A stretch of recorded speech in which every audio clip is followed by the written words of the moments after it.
Hey, it's Rickafix. Welcome back. Hey, I got my parts in. Here is my oil pump, new housing. See the little notches? It's a lot thicker than the other one, so it doesn't scrape against the inner part of this case cover right in here. As you can see. Got my clutch pack. Got my steel rings here. They all seem to be the same, which is nice, because I was a little worried that they would all be different and be some special type of order. Here are the clutch rings. Here's my O-ring pack I got from Manstrands on eBay, and then Transparts Warehouse, all quality components. I got this name from Bronco Carl 92. He had bought some stuff from them, and looks good. I mean, here's my seals, gasket. Here's that little bearing that was a pain in the ass to take out that I thought it broke my cover. And they even get, and here's a little bearing that goes inside the what is it? The clutch hub or something. Couple nice bearings. You know, these bearings don't have the little plastic end on them, so I got to look into that. I want to make sure I put in the right stuff. This bearing is sealed from both sides, and it's got a big C-clip on the end of this. We're going to take it out. This might be that last bearing where the C-clip goes on to keep the grease, or keep the transfer case oil from shooting out the back. So that's good. What else did I get? Oh, I got my chain. Brand new and shiny. So hopefully the other one was beat up, and that was my problem. Hopefully this solves a lot of my problems. I got some Smart Blend synthetic transmission assembly lubricant. I didn't see Bronco Carl put this on any of his bearings, but it says that it dissolves quickly at operating temperatures. Maintains tackness during warm temperature. Clear formula eliminates big misdiagnosis of leaks. So you know, I'm going to put it in regardless because I don't want my bearings, you know, burning out right off the bat. And maybe I'll just change my transfer case oil in a week or two. You know, let it run for a while. I got my cup of coffee, which is good. Just finished the July 4th weekend, so I got the whole weekend to do this. Hopefully we can take this apart, put it back together again, and fix this problem that I have in clutch packs. I might have that. Put this all to the side. You know what? I'll be right back. Okay, welcome back. Hey, I built this little stand for my output shaft assembly. Again, it's a 4-inch hole on a block of wood. I measured it 12 and something inches. And I thought I'd make this so you could see better as I'm putting that thing in there. You know, that clunk sound, I heard it when I was moving both drive chains, is this steel plate assembly inside here. And I looked at the new steel plates, and they look to be the same. Let me see your lighting. Can you see me? Yeah, I think that's all right. Yeah, there's a little C-clip over here. It's different. It's a lot wider. My Pep Boys C-clip extractor will not get this. It's too wide.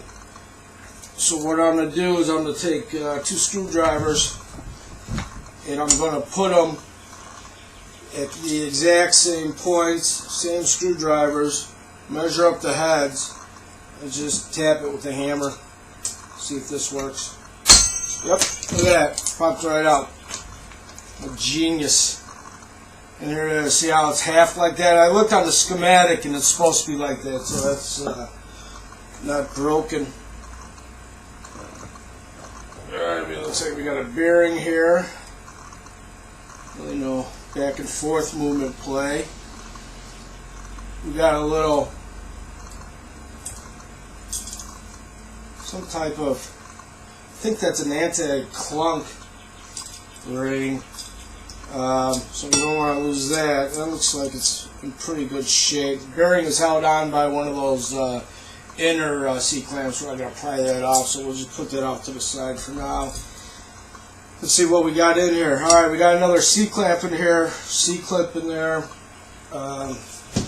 So let's try these $20 Pep Boy ones. And work for me. Oh, this one's weird. This one's got the gears right on it, so you got to be exact, it looks like.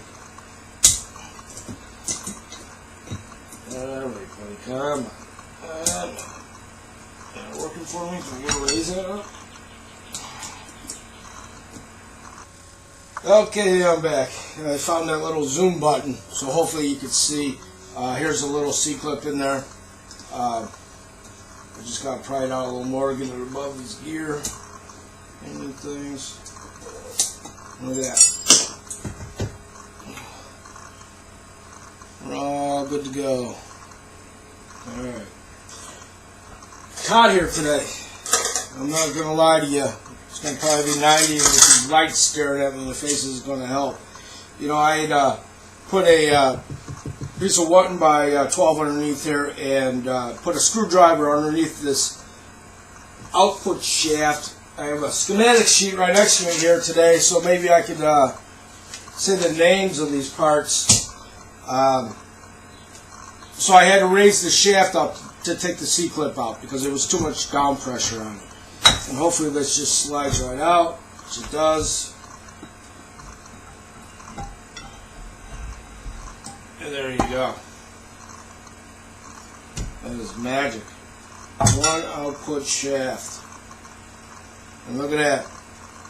Looks brand new. You know, over here it's smooth. And on these ribs, you still have the ridges from the factory. Look all the opposite direction. So that is good. I like to see that. You know, overall this transfer case looks good. You know, I'm getting a little concerned here that it's not my transfer case. You know what? I think it is. So let me.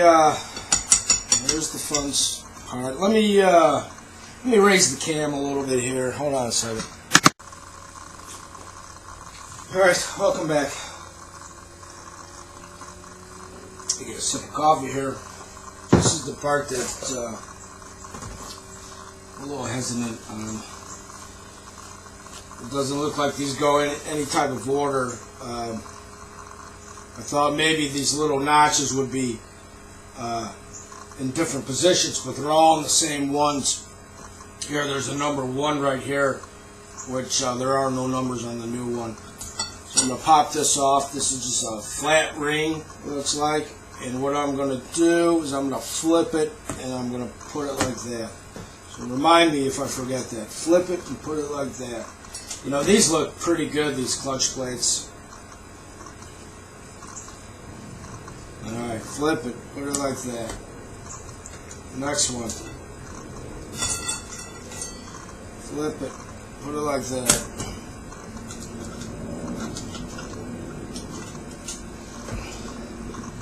Next one, flip it, put it like that.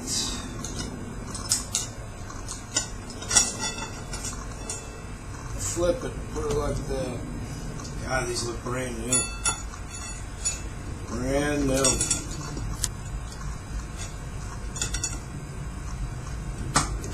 Flip it, put it like that. Flip it, put it like that.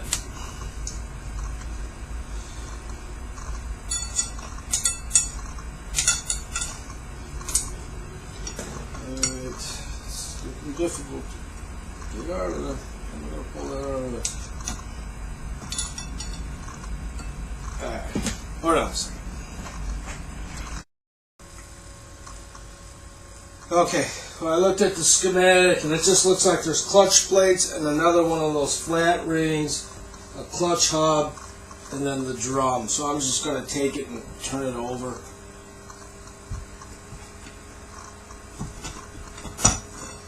And voila. There we go.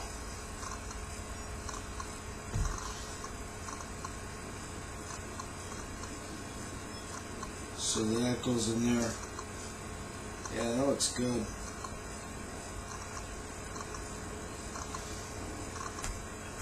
Here's the flat washer. Well, that's more than a flat washer. That's a big piece of metal there.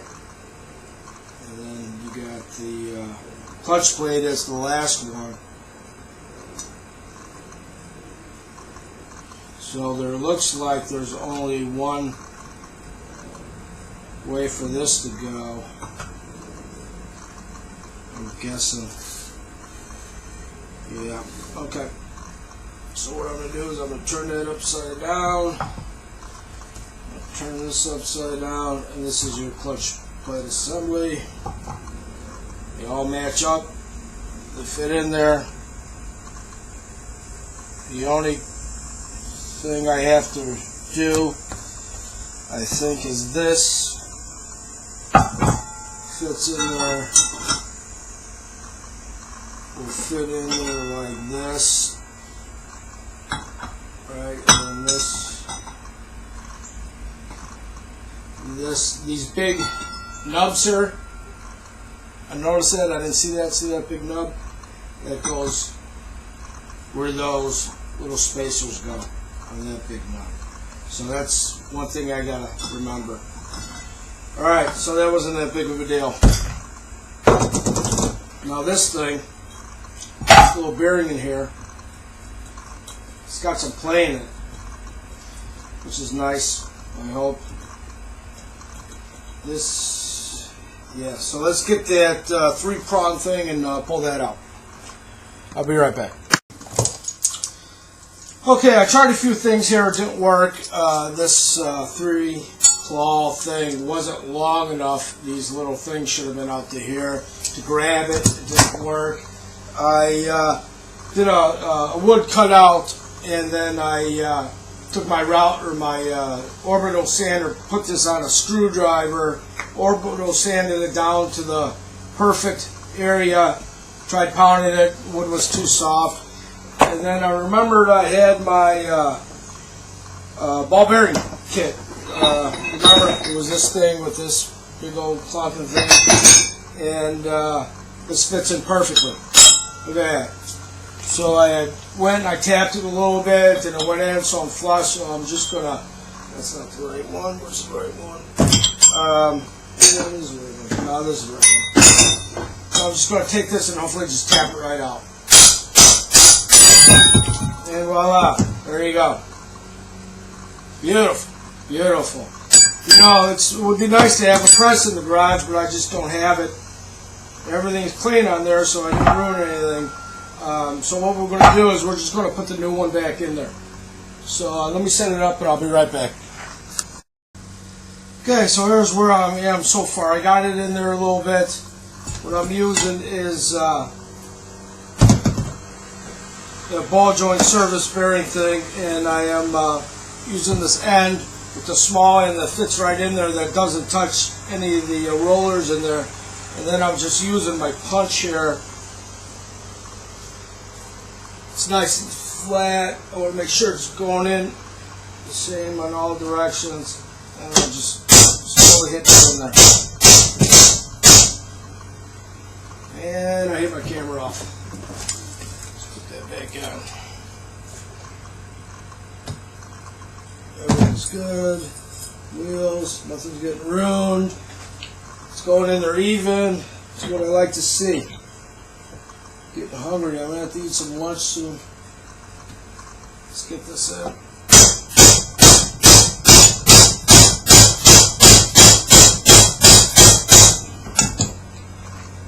Look at that. Beautiful. Bearings are good. Nothing's broken. Let's get this in there. Let's get this in there and go eat.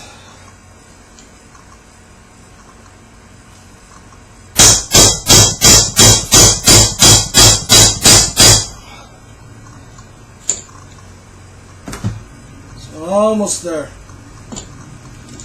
A little more.